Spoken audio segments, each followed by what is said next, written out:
po.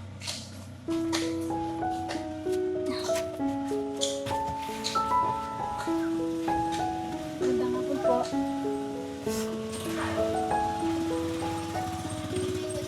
Kaya nga kaibigan namin si Willie. Inilit na lang pagkasyahin ni Ate Rian ang nabili nilang second-hand na uniform para makapasok siya ngayong darating na pasukan. Nagpupulot siya ng mga kalakal at iniipon ni Ate Rian ang kanyang kinikita para makabili ng kanyang susuoting uniform. Nasaktan ang puso ko dahil halatang hindi na kasya ang suot ni Ate Rian. Ngunit sabi niya, mas okay na daw iyon kesa wala siyang susuotin. Sa mga ganitong bata ako lubos na humahanga dahil sa kabila ng kanilang kahirapan ay hindi sila sumusuko sa kanilang pangarap. Ating samahan at suportahan si Ate Rian sa kanyang pangarap. Sa ating panonood ng ating mga videos ay malaking bahagi po ito para may pagpatuloy natin ang mga ganitong uri ng pagtulong. Ating panoorin at kapulutan ng aral ang kwento ng buhay.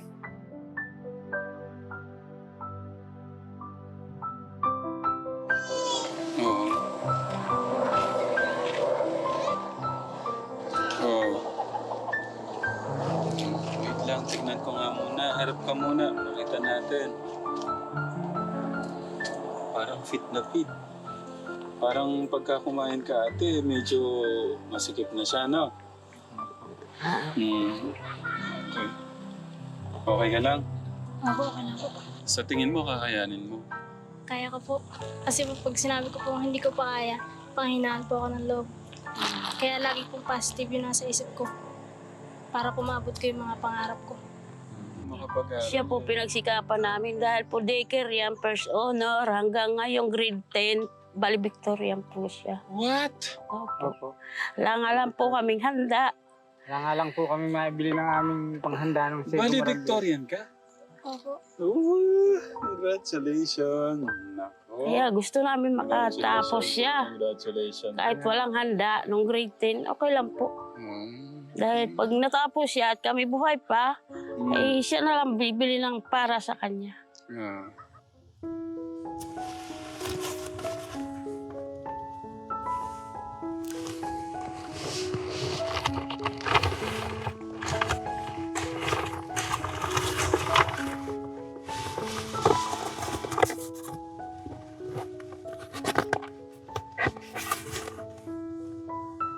Thank you po.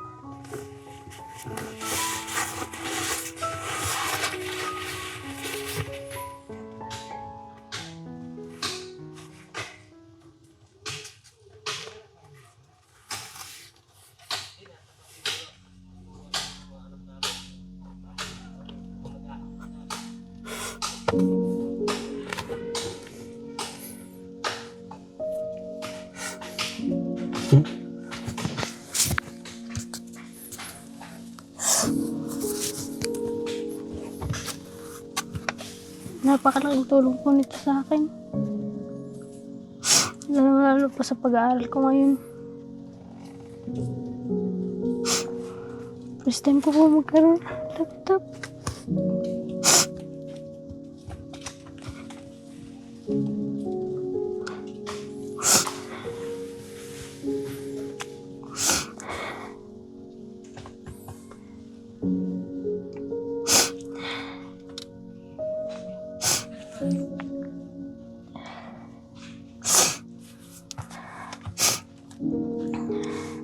Kamusta pag-aaral mo?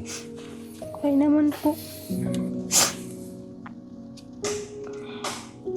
Hindi po ako pumasok ngayon eh. Bakit? Wala po kasi akong baon.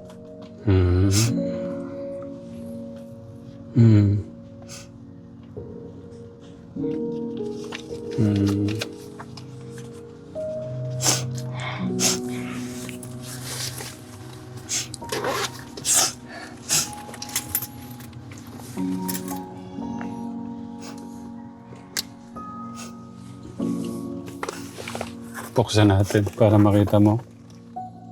Alam mo ba kanino galing to? Galing kay Tita Ethel to. Tita Ethel, ito na po.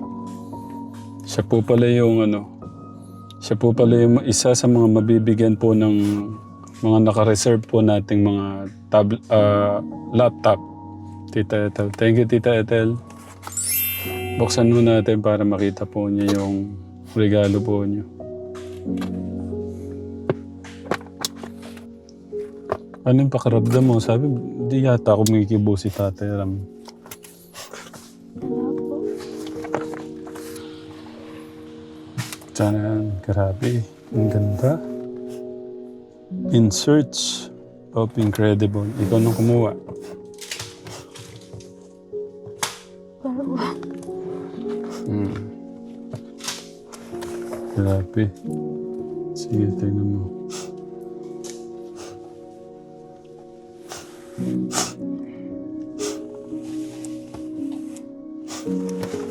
Bago. Grabe oh. Ang nipis oh. Ang ganda po. Sige, ikaw magbukas para... Ay, grabe naman yan. Ang ganda. Ang ganda po.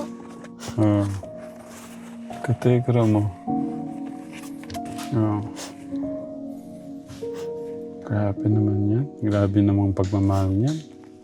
Open natin, siyempre. Ikaw magpindot dito. Tingnan natin. Kasi ano to katekram eh. Mga tatlo yata to, 4. Na pinadala ni Tita Ethel. Para sa mga scholar nating bibigyan. Mga magiging scholar. Okay. Kailangan niya i-church. Anong masasabi mo kay Tita Ethel? Thank you po. Napakalaking tulong po sa akin ang laptop na ito. Napakasarap po sa pakiramdam na magkaroon ng mabigyan ng regalo. Ang saya po sa pakiramdam. Hindi ko po alam kung ano pong mararamdaman ko. Sobrang tuwa ko po talaga. Maraming salamat po. Okay. Sige, hawakan mo muna to. Ito yung mga kasama niyan. Yung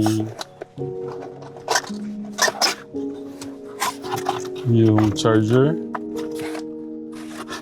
Tapos unboxing no? Tapos yung mga manual, no? So, basahin mo to mamaya. Balik muna natin dito.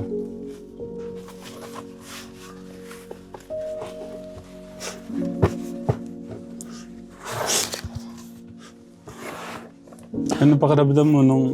Ba't di kaya ako makikibo si Tatarang? Baka doon ka naiyak ha? Hindi po, nagulat po kasi ako sa inyo. Hindi po kayo nagsasalita.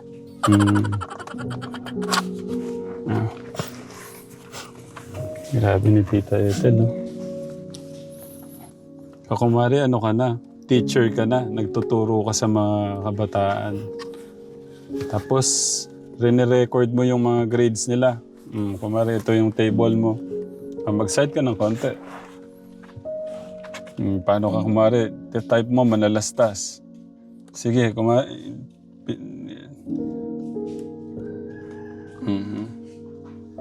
Manalastas, sige.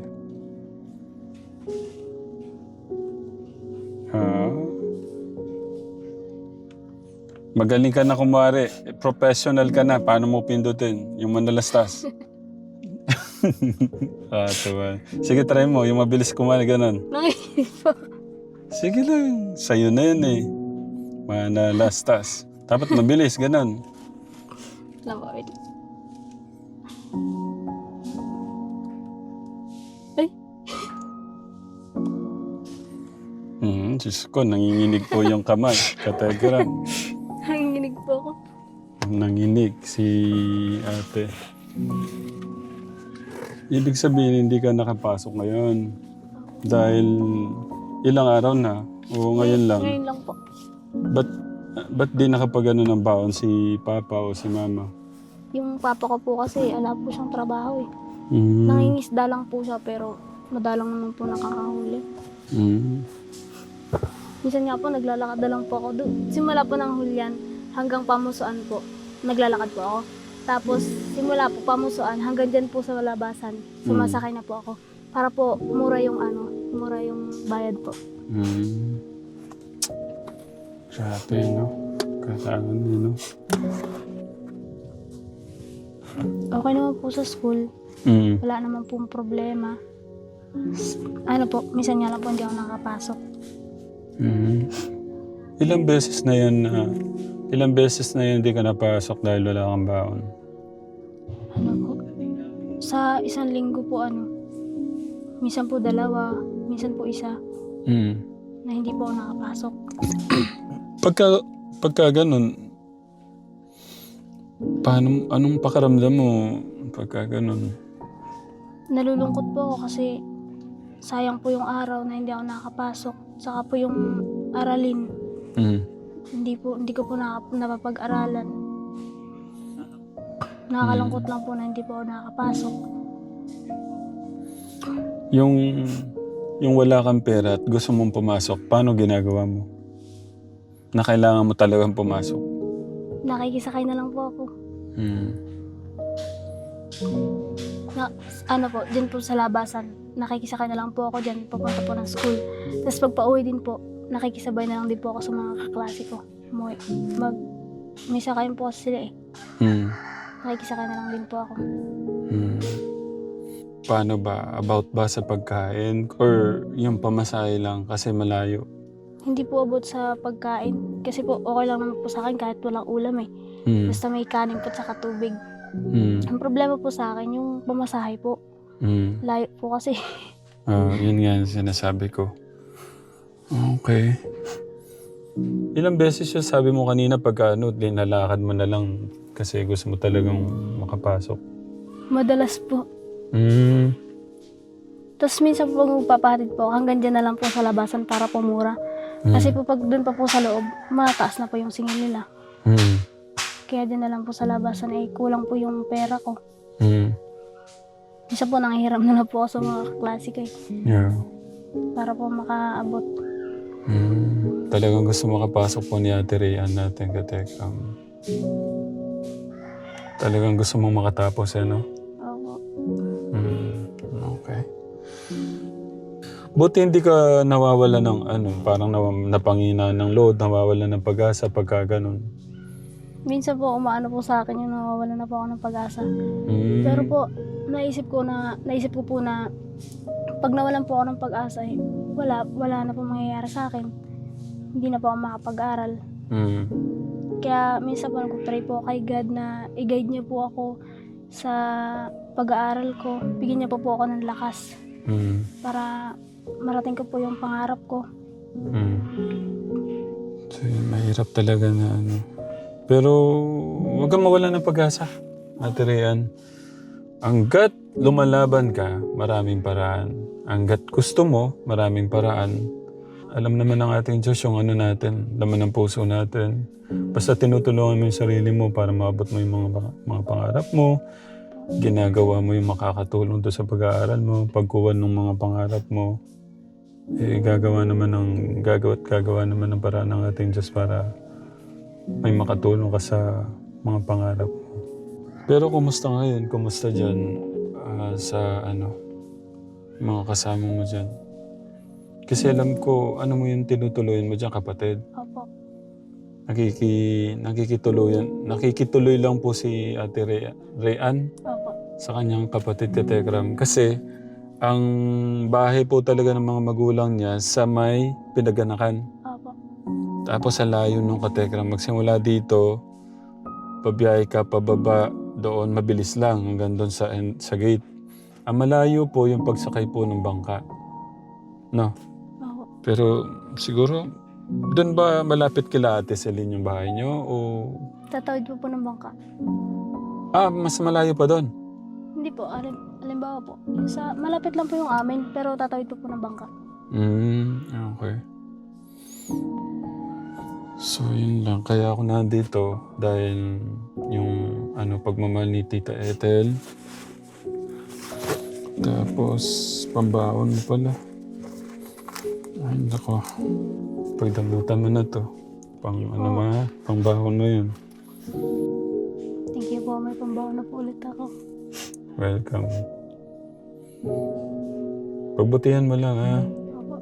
Ano lang, basta maniwala at manalig ka sa ating Diyos. Okay? Opo. Laban lang. Be positive. Okay? Thank you po. Welcome.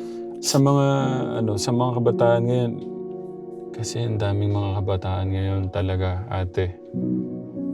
Parang walang mga pangarap sa buhay. May mga gagastusin, nandyan lahat para sa kanila, pero parang hindi binibigyan ng halaga yung sakripisyo ng mga magulang. Ano yung gusto mong sabihin sa kanila? Gusto ko po sabihin sa kanila na huwag nilang sayangin po yung pagkakataon kasi ang oras po hindi na po natin may babalik. Kung may opportunity man po, ano na po nila yun. Huwag na po nilang sayangin. Kasi mas maganda po yung lumalaban kaysa sumusuko. Basta pagbutihan mo yung pag-aaral mo. Tapos ingat ka sa pagpasok. Thank you po. Kasi minsan pala nalakad siya ka Tekram. Ate, saan mo binili yung ano mo? Parang luma ah. Second hand po. Second hand? Bumili ka second hand? Sa akin brand new, ang ganda oh. Pinatay ko pa to. Ikaw second hand? Paano mo sasagutin yun? Okay lang po kahit second hand yung damit ko. At least meron po ako magagamit sa pasukan. Okay, ganun pala. Okay. Anong mapapangako mo, ate? Kay mama at papa mo? Papangako ko po na tutuparin ko po yung pangarap namin. Pangarap po nila sa akin na huwag na po akong maulit sa kagaya nga po ngayon yung mga pamumuhay. Maabot ko po ang mga pangarap ko. Pangako po sila sa kanila na maaabot ko ang pangarap ko.